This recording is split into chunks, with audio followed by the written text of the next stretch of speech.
Hi, welcome everyone. We're at the Aquarius Full Moon, which I'm calling the final full moon of summer 2025. It's bringing a lot of the themes of personal expression to a boiling point, and I think it's doing it for a particular reason. Every year we have the Aquarius Full Moon in late July or early August. I suppose it could be a little bit later than that, but it's generally around this time that we have it, and it always teaches a lesson of individuality. Now, this lesson is extremely important this year, I believe, not just because we spent June and July finding new ways to express ourselves because of a changing world that's been moving very fast, Uranus and Gemini being one of those reasons, but also Saturn and Neptune and Aries being another reason. But what's going to happen is that we're going into a fall where Saturn and Neptune will roll back into Pisces, and Uranus will roll back into Taurus eventually as well. We're also going to have eclipse season in September. So the themes are going to change pretty dramatically. They're going to get a little bit murkier. They're going to get more mysterious.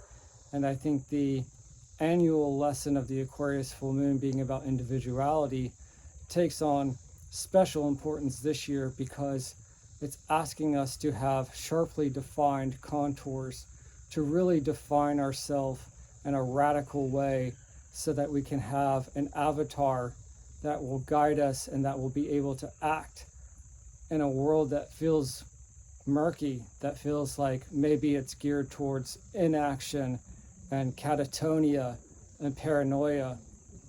I think we'll see a lot of movements of ideological delirium begin to rise, and you'll want to have a very strong sense of self in order to weather that and not get swept up in a mob mentality that may derail you from any kinds of goals or relationships or personal projects that you've begun working on and that have been very important because they're fresh and new, starting in the spring and summer.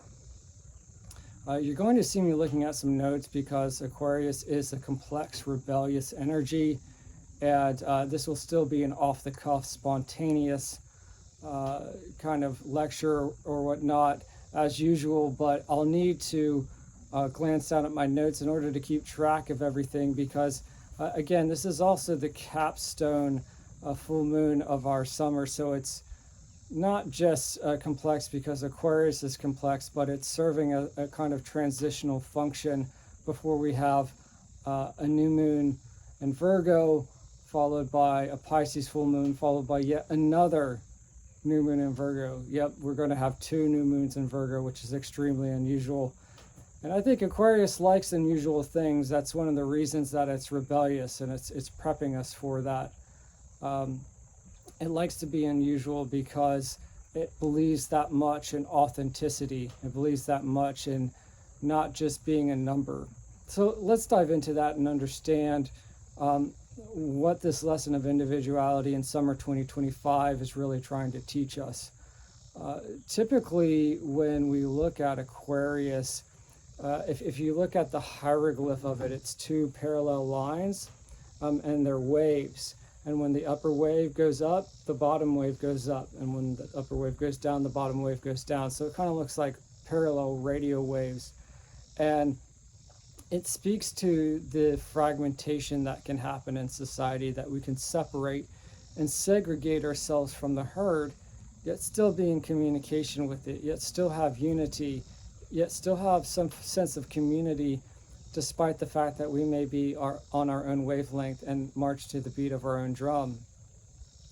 What's happening, though, is that you're seeing this happen en masse. You're seeing entire sub-communities splinter off from culture. And even more than that, we're seeing sub-communities spawn from sub-communities. Because what's different from, let's say, the 20th century when counterculture became quite a buzzword is that when you're in rebellion these days, it's no longer just the subculture or various subcultures, plural, versus the mainstream. The fact is that there is no mainstream anymore. This is the first full moon in Aquarius that we're having where Pluto is also in Aquarius. And that's a real defining factor. That's a game changer.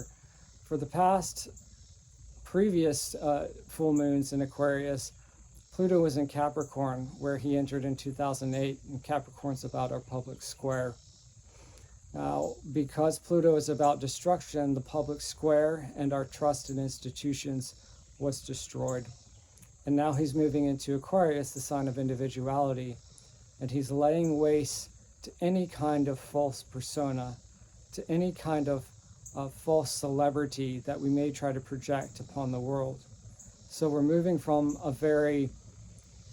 power, and our sense of the value of power is shifting from a very solitary pursuit, which is Capricorn, to a community pursuit. Because even though Aquarius is about individuality, it still wants to be a part of its own tribe, or it still, like I said a moment ago, wants to be in communication with a mainstream, with a larger culture that it can stand apart from. So when we are expressing these new radical forms of individuality, it is us putting out like a radio wave, like a signal that we want to be a part of something bigger. Now here's the issue again. There is no macro anymore. There is no monoculture for counterculture and subcultures to stand in rebellion against. That's gone. 2020, when Pluto and Saturn met in Capricorn, among various other cofactors, was the end of big tent monoculture. We're not going to be able to put the toothpaste back in that tube. What we have now is multiple subcultures, but because they don't stand in opposition to a mainstream, then where do they get their identity from? Where do you get the individuality from? That's what this full moon is about. When you are in rebellion and trying to stand out and carve your individuality from marble, how do you do that when the thing that you're standing in opposition against no longer exists? That means that we're standing in rebellion against old versions of ourselves, old philosophies, because Aquarius is a big picture thinker. We're standing in opposition to abstractions of how we thought society would be, because Aquarius is also about technology in the future.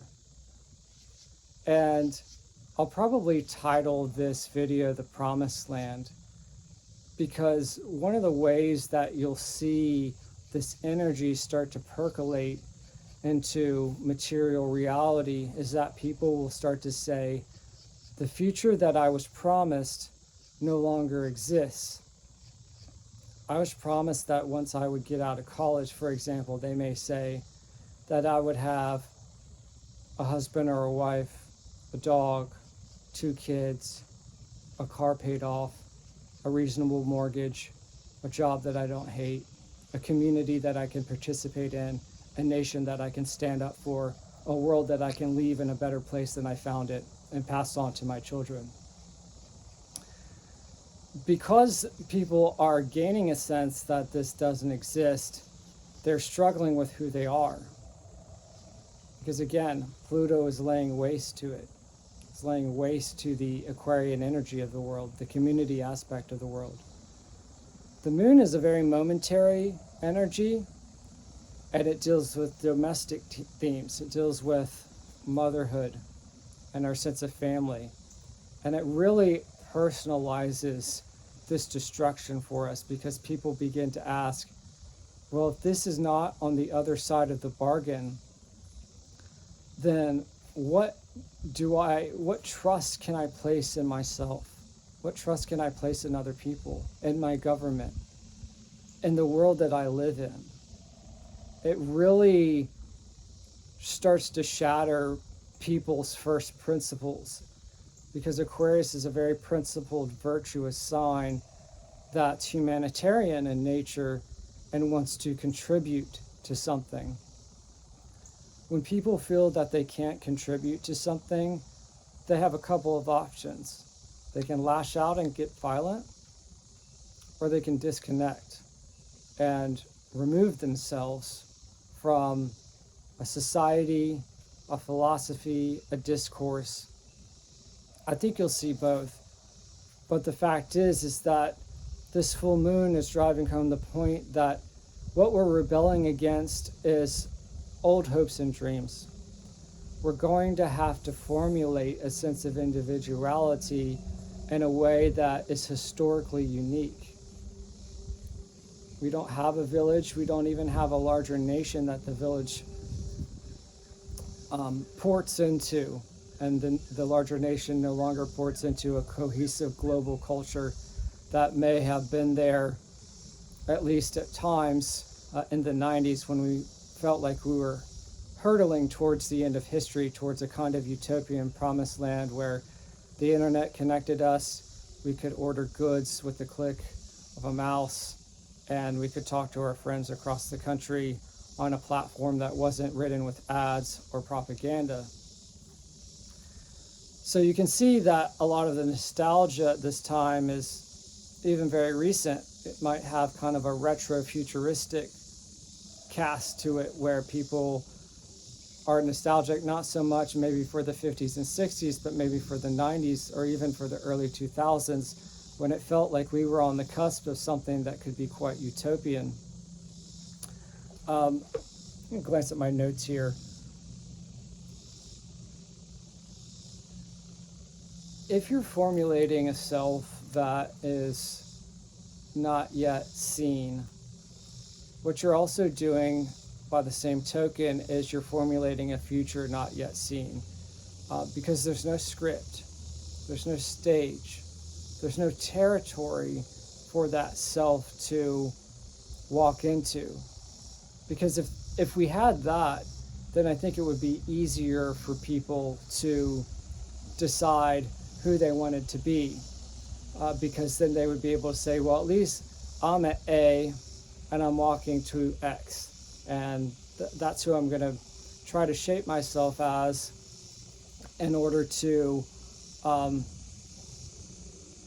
be someone when I arrive. Because again, whether you're trying to fit in, which Aquarius can sometimes do, or stand in rebellious opposition or defiance to, which Aquarius often does, there's an external world of codes of conduct, behavior, traditions, rules that you can break or follow. That's putting a lot of what people feel like is a burden on their psycho-spiritual bandwidth, because it's really asking people to formulate a mission statement, like a utopian way of being, a declaration of independence, a kind of abstraction that could not only fulfill just them as a person, but could be the basis by which a community is organized around them. I think that's a big ask for a lot of people when we've entrained them in a society that everything is taken care of for them, or if they need something, they can just press a button and on demand, it gets delivered to them.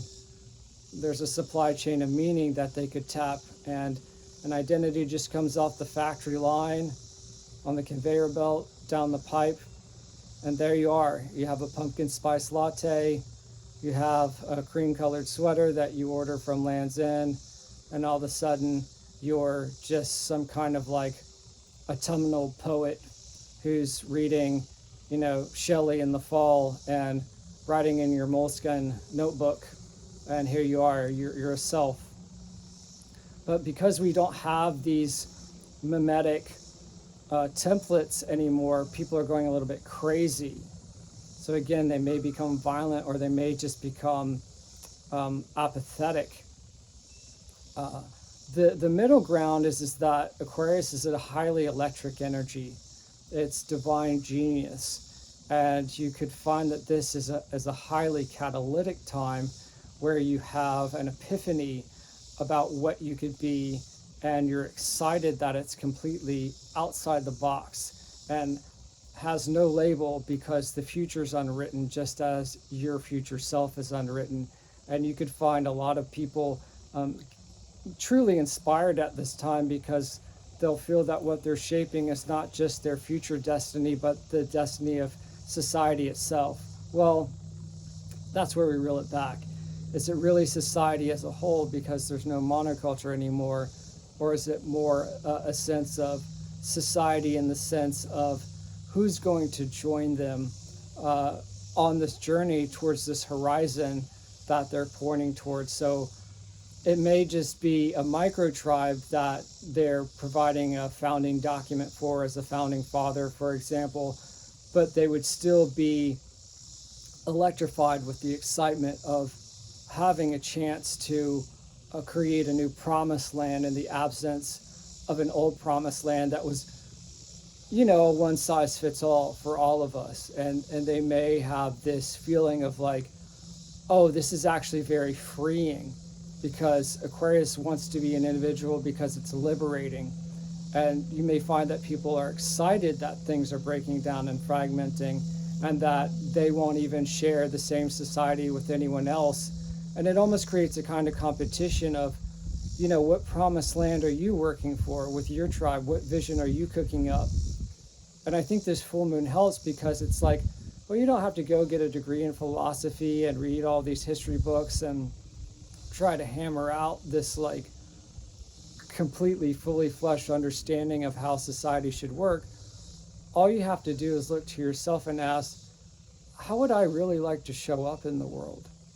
What would I really look like to myself and other people if I cast off all fears of being too much, being too extra, being too complex or easily misunderstood?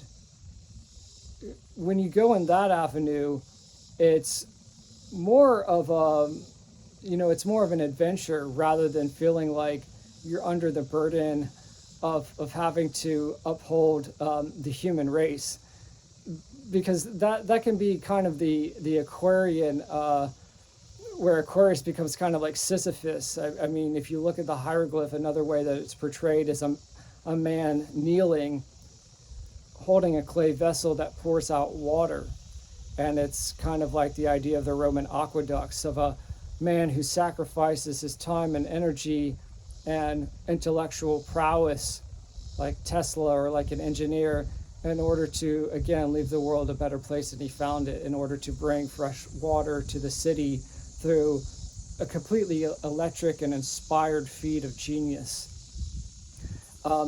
All that's being asked at this time is what would personal genius look like to you if you rebelled against the need to have society look like it used to?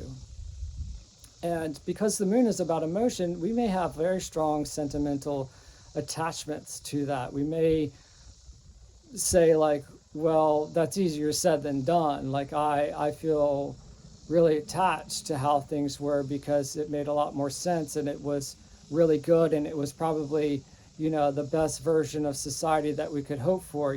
We had all this economic abundance, we had political goodwill, we could even agree to disagree. And I'm not going to discount those kinds of arguments. I believe that I'm probably one of the biggest fans of the old big tent at a time when, you could go to a record store and find a CD that wasn't quite in the mainstream, but, it wasn't like some SoundCloud artist that had 10 fans. At the same time, I'm kind of getting into that. I mean, I do believe that the 2020s will be seen as the patchwork age, and these micro movements that may not give us these headliner acts. I wrote, I think, earlier this spring about how people were complaining about how Coachella felt like it was grasping at straws this year, that there was no cultural reservoir that we could tap anymore, where people could definitively say, like, these are the rock stars of our age, just like people had the Eagles and the Beatles as the boomers. People were like, I guess Green Day counts. I guess No Doubt counts. What else do we have? We have all of these like microtribes. We have all of these niche reality tunnels where, like, I'm reading the playlist, or I'm reading the bill for who's going to be on the roster, and I don't recognize half of these people, because what's happening is, when you can't have a monoculture to even rebel against and have a relationship to, the relationship that people are developing is with the customization aspect of reality now. Their curated pocket, the ability to customize, that's what they're having a relationship with. And it can be a double-edged sword, because you can have a relationship with an AI girlfriend or an AI boyfriend. You can have a relationship with a chat bot, with, again, some niche interest where you and only 10 other people know about it.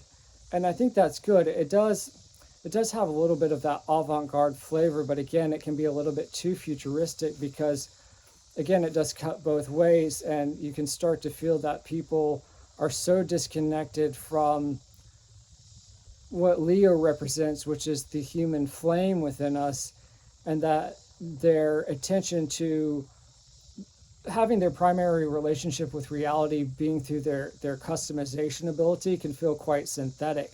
And it almost kind of like eradicates someone's individuality in the same motion that they're trying to be an individual, because they're just so narrowed down into this kind of astroturfing of their reality, that they only make sense to themselves and their reflection in the screen, rather than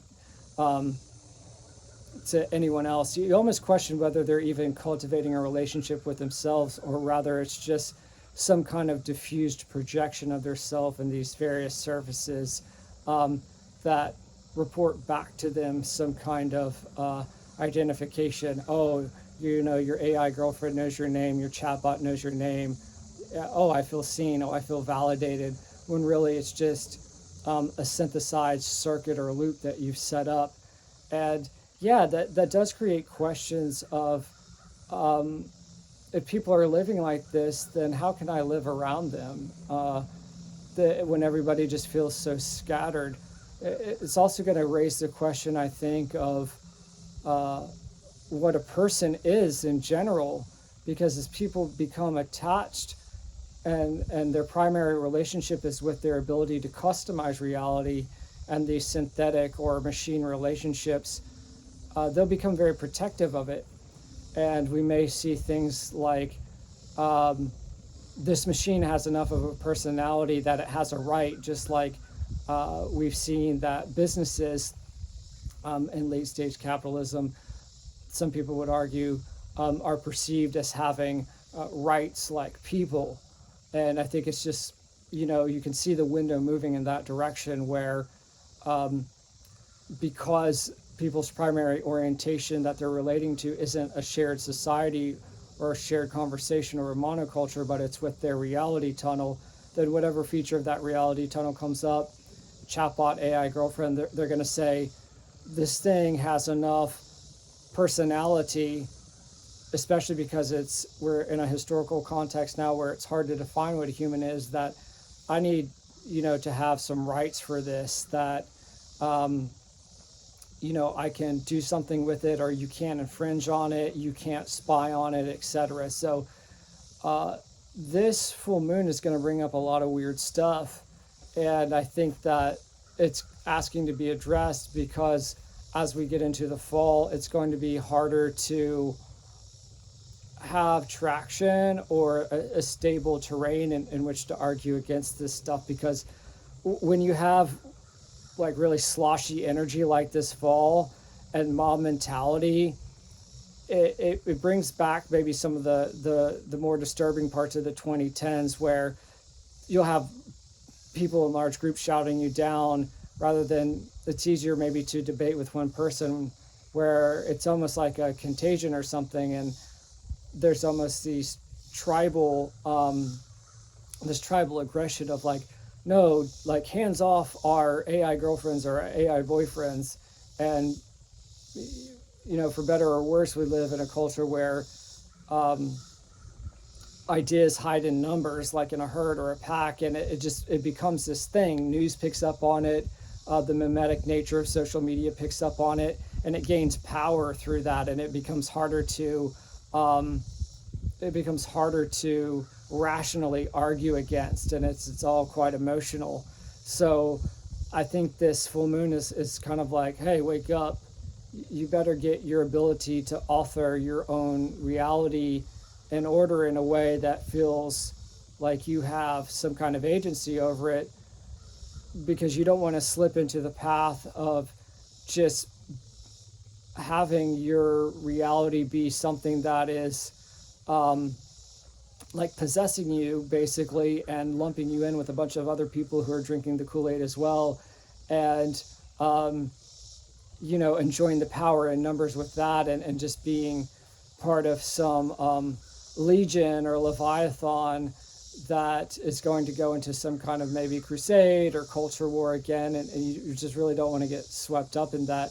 At the same time, having agency over your reality, you don't want to be in battle with that. You want to be able to distance yourself from that, and if you disagree with it and feel strongly about it, do it from like a place or a territory or a perch where you have some ability to converse and express clearly and rationally, and not have to engage with these kind of emotional mob tactics.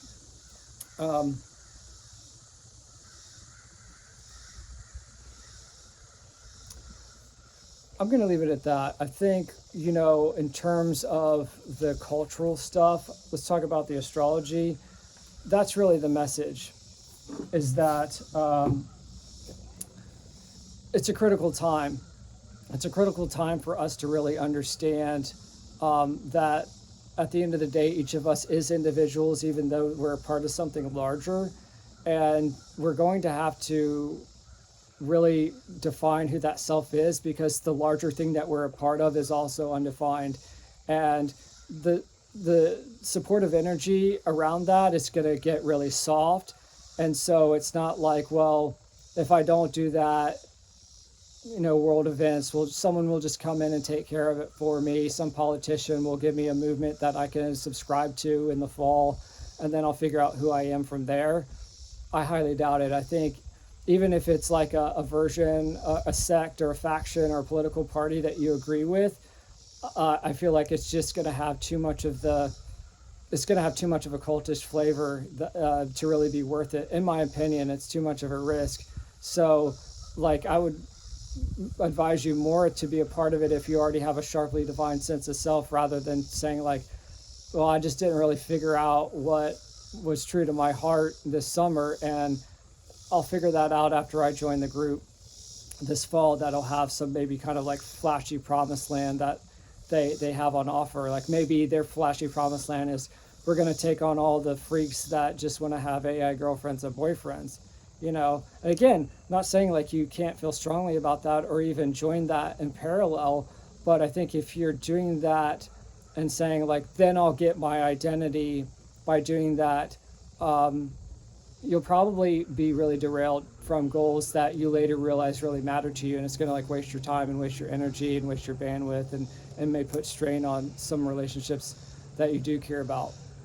And that's what I see in this full moon. See if I can get this up here. This is very we're going really elementary here, but this is a pattern called a mystic rectangle that's very prominent in a lot of philosophers' charts, and psychologist charts, and I see it in a lot of clients who have a psychological or a psychoanalytical or philosophical bent. Basically, here's the sun and Mercury. Of course, the sun is in Leo because it has to be for the moon to be in Aquarius, because the moon is always opposite the sun. So we have the sun and retrograde Mercury over here, and then Pluto over here in Aquarius. I didn't draw the moon, but the moon's in there as well. We also have Mars. I'm having to look backwards on the screen here as I'm doing this. We also have Mars over here in Libra, opposing Saturn and Neptune in Aries. And you probably heard some astrologers talk about that on Twitter, if you follow astrologers on Twitter. But basically, Mars is a planet of action. He doesn't want to be in Libra anyways. And an opposition is a tense conversation. It's a very relational conversation. Like I'm having a conversation with you. Oppositions kind of help us discuss things. But Saturn and Neptune are very big planets, very big picture thinkers. Mars is about action, what you can do in your local world. And they're like, no, you've got to, stop because we need you to consider this, or there's some movement around you that may kind of thwart you. Like you may want to, for example, you promote analog life, but hey, guess what? You're living in a city that is very like pro AI chatbot. So this is going to stop you, right? And again, this other opposition between the sun and Mercury and the moon and Pluto and Aquarius is like, okay, you want to have what's Leo, again, the passion, the bond. You want to have some sense of things feeling good in your life. Okay, well, you have to be an individual. Well, here's the thing. You see these green lines here. Mars is in communication with the sun and Mercury, and Pluto is in communication with Saturn and Neptune through a sextile. And so what this creates then, Mars is also in communication with Pluto because they're both in air signs, and the sun and Mercury are in communication with Saturn and Neptune in Aries, which is a fellow fire sign.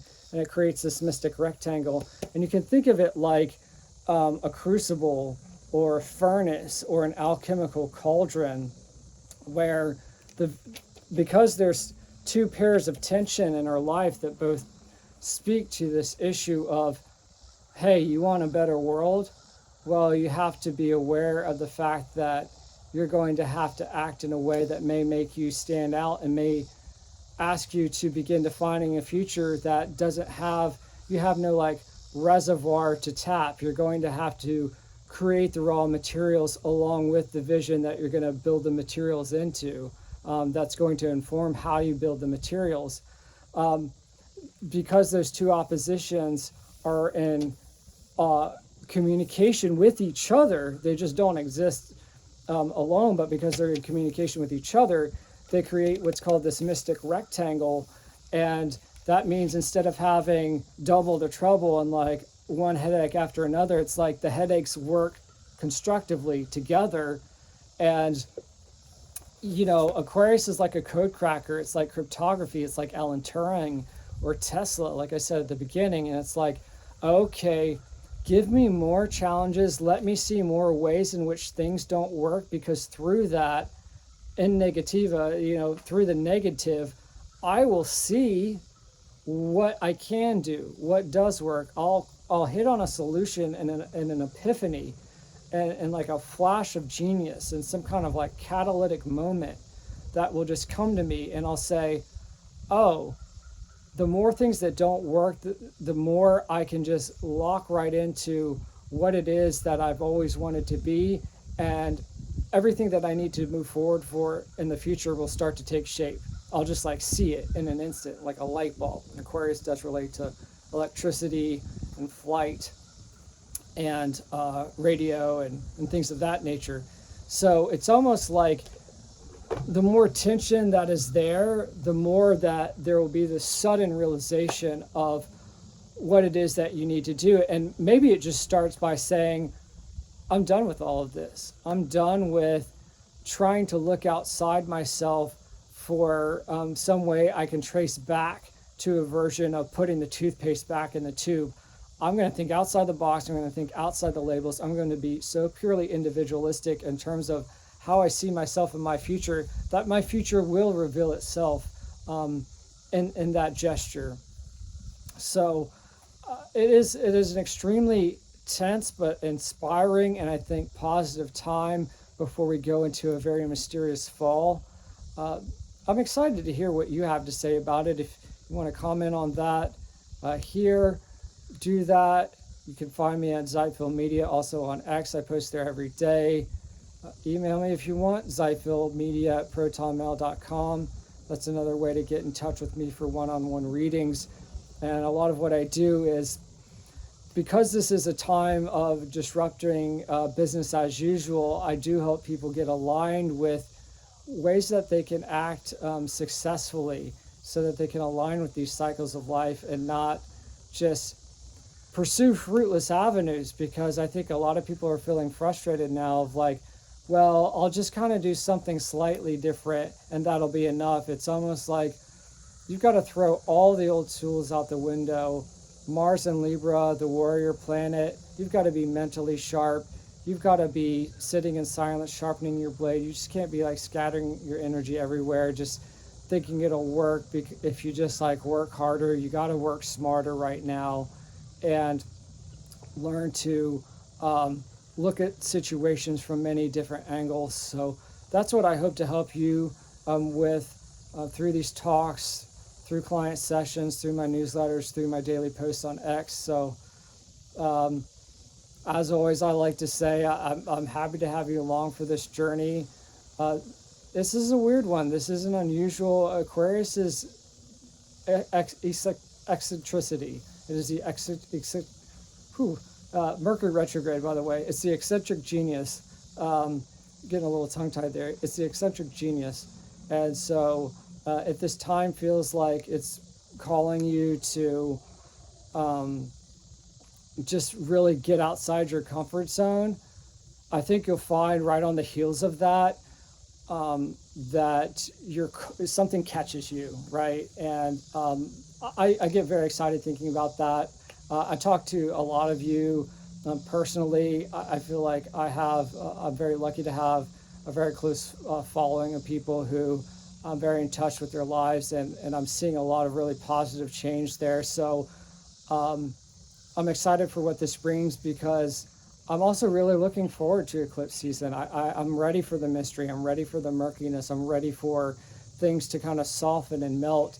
And I think if we have a very sharply defined avatar going into that, we could have some really interesting heroic narratives for all of us in our personal life as things start to dissolve on the global stage. So I look forward to the next one. Thank you for being here. And again, tell me how you're seeing it play out in your world. I'd like to hear.